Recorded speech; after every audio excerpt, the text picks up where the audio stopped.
Pourquoi êtes-vous toujours perdante dans vos relations amoureuses ? Bonjour et bienvenue dans ce nouvel épisode des créatrices de leur vie amoureuse. Je suis Estelka, accompagnatrice en développement personnel et en recherche de l'amour. J'accompagne en particulier les femmes qui souhaitent être pleinement créatrices de leur vie en général, mais aussi surtout de leur vie amoureuse et qui souhaitent réellement créer une belle relation durable, stable et qui se fait dans le respect. Alors le sujet de ce nouvel épisode aujourd'hui, c'est un principe que j'aimerais vous expliquer en détail. Un principe qui fait que vous êtes toujours perdante dans vos relations amoureuses. Selon moi, ce principe pourrait expliquer la grande majorité des échecs amoureux ou des difficultés, même en général dans la vie, parce que ce principe, comme beaucoup de principes d'ailleurs, ne s'applique pas que pour la vie amoureuse. Moi je vous parle beaucoup de développement personnel, et ici c'est encore une fois le cas. Et donc ce principe-là, une fois que vous l'aurez compris, vous verrez que ça vous apporte des résultats bien plus importants et ça améliore nettement votre vie dans tous les domaines. Donc c'est ce que je vais vous partager aujourd'hui dans cet épisode. Alors avant de se lancer pleinement et d'entrer pleinement dans le sujet, quelques petites annonces. Sachez que pour celles qui sont inscrites à ma liste privée, je vais à partir de maintenant passer à 3 mails par semaine. Auparavant c'était un mail du lundi au vendredi. Maintenant je vais vraiment prendre le temps aussi pour d'autres projets qui arrivent et de nombreuses choses aussi dans ma vie personnelle. Donc je vais passer à 3 mails par semaine. Le lundi, le mercredi et le vendredi. Alors pour celles qui ne sont pas encore inscrites ou qui ne savent pas ce que c'est que la liste privée, en fait c'est un peu comme une formation en continu, gratuite. Vous recevez en fait chaque jour ou maintenant 3 fois par semaine un mail dans lequel je vous partage une réflexion, quelque chose qui peut vous aider dans votre vie amoureuse ou dans votre développement personnel.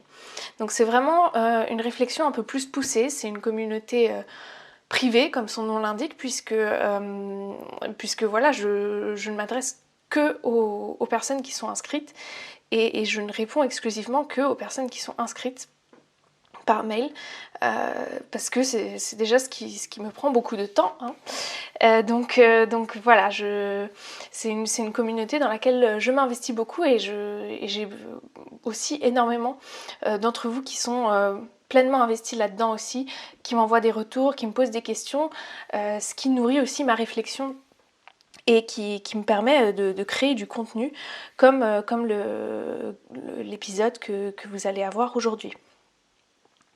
Sachez aussi que je passe à une vidéo par mois. Là récemment, voilà, je postais moins de vidéos. Je vais essayer d'avoir un rythme régulier. Une vidéo par mois, le premier lundi du mois. Donc pour celles qui préfèrent plutôt qu'aller sur YouTube aussi de me suivre en podcast, ces épisodes que vous trouvez ici sur YouTube seront aussi postés donc sur iTunes, Google Podcast et Spotify.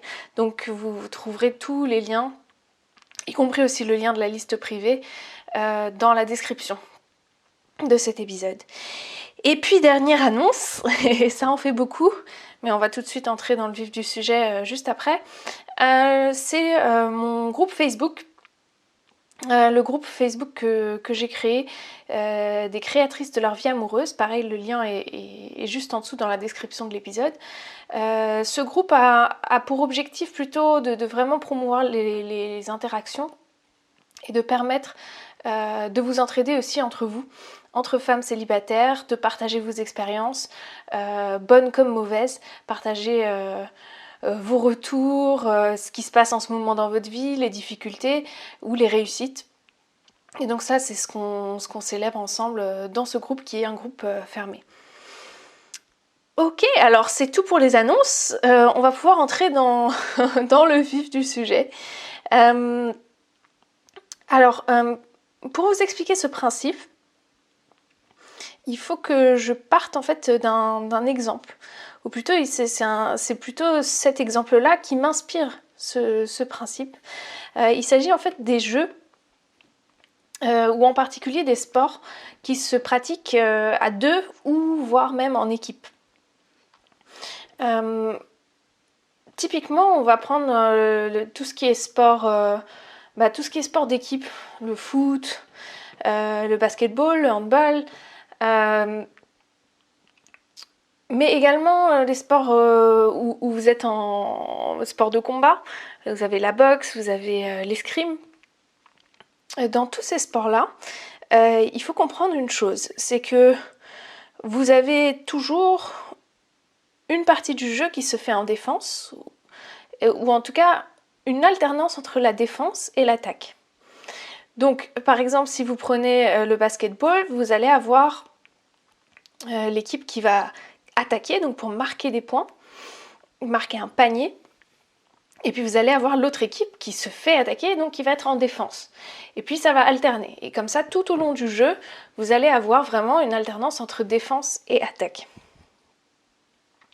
Alors vous allez me dire quel est le rapport entre le sport et les relations amoureuses. En particulier ici, j'aimerais commencer par l'exemple d'une relation amoureuse qui est vouée à l'échec. C'est typiquement une relation dans laquelle vous allez jouer vous-même. Donc vous êtes à deux, bien sûr, vous êtes vous, votre partenaire.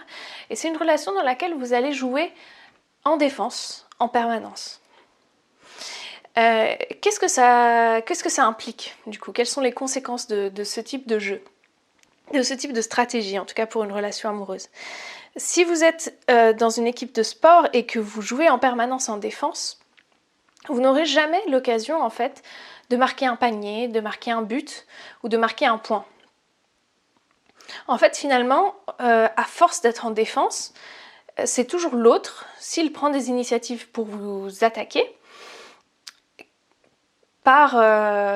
statistiquement ou par les probabilités, il va finir par marquer un point. Parce que vous ne pouvez en fait rester éternellement en défense. Parfois, il faut aussi savoir sortir de sa zone de confort et pas que sortir de sa zone de confort, mais tout simplement attaquer, aller de l'avant, prendre un risque pour avancer et peut-être pour gagner. Comment ça s'applique aux relations amoureuses? Ça s'applique dans la mesure où, si vous êtes toujours en défense, ça va se représenter au niveau de votre couple. Vous allez par exemple être dans la routine. Donc en fait, vous n'allez pas essayer de faire quelque chose de nouveau. Ça va se traduire aussi par de l'ennui. Parce que vous avez un certain confort qui s'est installé, donc vous n'avez plus besoin d'être en attaque, vous allez être typiquement en défense, vous allez être en mode passif en fait. C'est un peu... Alors, je ne dis pas que être en défense dans le sport c'est être passif, mais c'est un peu l'image qu'il faut voir ici avec cet exemple. Comment ça se représente aussi? C'est qu'au bout d'un moment, il n'y a peut-être rien de nouveau à se dire. Peut-être que les deux ne sont pas, entre guillemets, tout ce que je vous dis, c'est toujours par rapport à cet exemple de défense et attaque. Vous n'êtes pas en attaque, donc vous n'êtes pas en recherche de nouveautés, ce qui fait que vous n'avez peut-être rien de nouveau à vous dire dans la relation, au bout d'un certain moment. Et puis en découle beaucoup de choses, on n'a plus envie de faire l'amour, on n'a plus envie de se parler, on s'éloigne, et on cherche de nouvelles stimulations, peut-être à l'extérieur du couple. Alors qu'en réalité, en fait finalement ce serait comme si vous jouez au foot et puis vous êtes en permanence en défense et vous n'arrêtez pas de perdre, et puis un jour vous allez vous dire si je perds tout le temps, le problème c'est que c'est mon équipe et c'est le sport, donc je vais changer de sport, je vais faire autre chose. Et là pareil, si vous changez de partenaire, finalement c'est comme fuir le problème, ne pas y faire face et finalement être en défense et perdre, tout simplement. Alors c'est pas toujours le cas dans toutes les relations, mais j'aimerais juste ce qui est intéressant, c'est de voir ici, par rapport à vos relations précédentes, dans quelle mesure est-ce que vous avez été, ou en termes de pourcentage, combien de pourcents avez-vous investi dans la phase de défense, entre guillemets encore une fois, et combien de pourcents de votre temps avez-vous investi dans la phase d'attaque, qui est donc au contraire la phase où on essaye de séduire l'autre, la phase où on fait des efforts, la phase où on essaye de communiquer même quand c'est difficile, etc. etc. Alors, je sais que la plupart d'entre vous qui écoutez mes épisodes, vous êtes célibataire, ou en tout cas vous êtes peut-être dans une phase de rencontre avec quelqu'un, mais vous cherchez vraiment à rencontrer le véritable amour, à rencontrer quelqu'un avec qui vous pouvez construire quelque chose sur le long terme. Et puis un homme de qualité, si possible. Alors, comment ce principe de défense contre attaque s'applique dans votre vie? Si vous êtes en défense en permanence dans vos relations, par rapport aux relations, aux nouveaux hommes que vous rencontrez, ça peut se traduire, alors c'est juste des exemples, ça peut se traduire par le fait que vous allez vous protéger de manière extrême. Donc vous n'allez pas prendre de risques, vous allez être en permanence en train d'observer, en train de vous dire j'ai été blessée X fois, donc je ne fais pas confiance aux hommes, et donc je me protège en permanence, y compris avec cette nouvelle personne que je viens de rencontrer. Et ça, typiquement, c'est être dans la défense. C'est un manque de lâcher prise, en fait, qui fait que on ne laisse pas la chance au couple d'évoluer, et même au couple, à la relation naissante, de s'épanouir. Autre chose, comment ça pourrait se manifester? Ça peut se manifester par diverses émotions, par des espèces de crises, des conflits, de la jalousie. En fait, être dans la défense, ça va être très intimement lié au fait que la personne n'arrive pas à gérer son mental. Par exemple, vous paniquez si le mec ne vous répond pas pendant quelques jours. Vous manquez, vous perdez confiance en vous par rapport en interprétant certains de ses comportements. En fait, vous êtes en permanence sur la défensive, encore une fois. Et ça, typiquement, c'est un comportement qui est passif et dans lequel on se victimise. On se victimise soi-même et malheureusement, on se met du côté des perdants. Par rapport à cette relation, on ne laisse pas la chance à cette relation, finalement, d'évoluer comme elle le devrait, peut-être. Alors qu'est-ce qu'il faut faire plutôt? Comment se mettre du côté de l'attaquant, dans le sens positif du terme, bien sûr? Comment réussir à prendre en main sa relation, cette relation naissante, et en faire quelque chose de positif? Alors, la première chose, eh bien, encore une fois, il s'agit d'initiative, c'est-à-dire toujours aller de l'avant, toujours progresser. Moi, c'est ce que je dis. Le développement personnel, ça existe. Pourquoi? Pour qu'on soit la meilleure version de nous-mêmes, tout simplement. Pour que, en toutes circonstances, en fait, on soit capable de toujours trouver du positif. Alors peut-être pas en toutes circonstances, mais qu'on soit toujours capable d'une certaine manière de s'en sortir, d'être autonome, de gérer ses émotions et aussi de voir le bon côté des choses, ce qui est très important. Alors la première chose qu'il faut faire si on veut se mettre plutôt du côté de quelqu'un qui prend des initiatives, qui est plus dans l'attaque, donc dans ce que l'on veut dans ce cas-là, c'est observer et en fait apprendre sur les hommes. Je pense qu'aujourd'hui, on a trop peu d'informations, les femmes comme les hommes, les uns sur les autres. Alors on a beaucoup d'informations bien sûr sur internet, vous avez mon podcast et mes vidéos, vous avez aussi plein d'autres youtubeurs et de personnes qui créent du contenu, et énormément de livres aussi bien sûr sur les sujets, mais je trouve que la plupart des gens que je rencontre ne prennent pas le temps d'en apprendre plus, alors que c'est essentiel. Tout ce que l'on veut réussir à maîtriser, comprendre les hommes, c'est un peu comme un art aussi. Non. Ça peut aussi passer par le fait de discuter avec des hommes, peut-être des hommes, vos amis, hommes, masculins, peut-être des hommes avec qui que vous côtoyez régulièrement, avec qui vous seriez en confiance de poser certaines questions. Écoute, toi, en tant qu'homme, comment tu vois telle ou telle situation? Et de sincèrement demander un feedback vraiment sincère de la part des hommes. C'est surtout ça qui est important. Parce que voilà, si vous avez un certain blocage dans une de vos relations et que on vous dit bah non mais le problème c'est les autres et c'est pas toi, ben ça vous fait pas évoluer. Et c'est le deuxième point que j'aimerais mettre ici en évidence. Si vous voulez vous mettre du côté de l'attaquant, c'est vraiment d'être capable aussi de se remettre en cause. Je pense qu'il n'y a aucune équipe ou aucun sportif qui a réussi à avoir du succès, qui a gagné des médailles en se disant toujours si j'ai perdu, c'est à cause de l'autre. Si j'ai perdu, c'est parce que, j'en sais rien moi, mon adversaire a triché ou mon adversaire m'a mal regardé et ça m'a mis de mauvaise humeur. Tout ça, c'est typiquement perdre son pouvoir. C'est en fait la position un peu du mauvais perdant. Et donc posez-vous la question en fait, est-ce que dans vos relations, vous avez tendance à prendre aussi cette position de la mauvaise perdante, de la fille qui est rageuse, la fille qui va en vouloir à tel ou tel homme ou à différents hommes.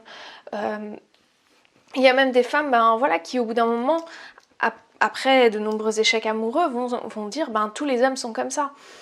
Et en faisant ce type de généralité, vous retombez à nouveau dans la case de la perdante, de la personne qui est sur la défensive, qui est en permanence en train de se défendre de quelque chose.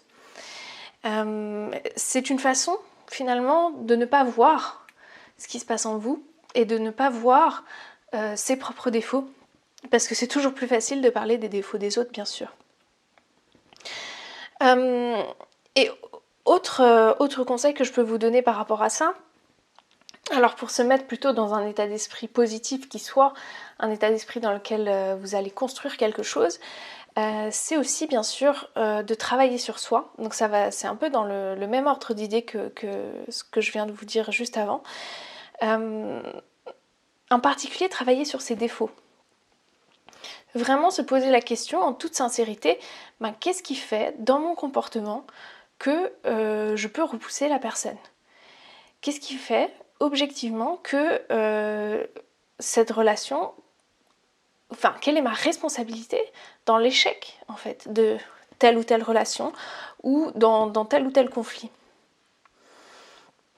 Ce qui aide beaucoup, c'est souvent de faire le bilan tout simplement de ce qui n'a pas marché. Si vous avez rencontré un homme 2-3 fois, qu'ensuite il ne vous donne plus de nouvelles, faites le bilan. Qu'est-ce qui s'est passé? Quelles sont les choses, de quoi est-ce que vous avez discuté? Est-ce qu'il y a peut-être un moment justement où vous avez senti que l'homme a commencé à se distancer? Faites vraiment votre recherche en fait sur ça. Donc et en fait finalement mettez-vous dans cette position d'attaquant, dans cette position de je cherche, je suis dans l'action et je me pose des questions et je souhaite avancer, je souhaite réellement marquer des buts. Et en l'occurrence, je souhaite marquer un but, c'est-à-dire rencontrer cet homme qui va être un bonhomme pour moi, qui va être un bonhomme, qui va être un homme bien pour moi. Et finalement, dites-vous que vous ne pouvez pas contrôler les autres, mais la chose sur laquelle vous avez toujours une emprise, c'est vous-même. Vous avez toujours le moyen de vous améliorer, de vous mettre dans un état d'esprit plus positif, d'avoir une vision plus positive de telle ou telle relation. Et c'est ça en fait qui va vous rendre sur le long terme heureuse, même avec ou sans homme. C'est le fait de vraiment reprendre son pouvoir par rapport à ça. Quand je dis que vous êtes créatrice de votre vie amoureuse, c'est vraiment ça, c'est de prendre le pouvoir par rapport à tous ces événements et de ne pas laisser ces événements vous victimiser, vous faire du mal. Alors pas essayer de s'enfuir ou de s'échapper de ces émotions, de les refouler, mais réellement de prendre conscience, ok, de qu'est-ce qui se passe et quelle est ma part de responsabilité et dans quelle mesure est-ce que je suis plutôt dans le camp de l'attaquant et dans quelle mesure est-ce que parfois je me mets dans le camp de la défense. Donc j'aimerais bien avoir votre retour sur cet épisode et sur cette notion, ce principe de défense, attaque, perdant, gagnant. Quelle réflexion cela vous permet d'avoir? Qu'est-ce que vous en dites? Et comment est-ce que ça s'applique pour vous actuellement ou peut-être à votre passé? Je serais très curieuse d'en savoir plus. Donc n'hésitez pas à me dire ça en commentaire. Et surtout, inscrivez-vous à ma liste privée pour ne rien rater. Comme je vous ai dit, 3 fois par semaine, vous recevez mes conseils et puis aussi les différentes nouveautés de la chaîne. À très bientôt!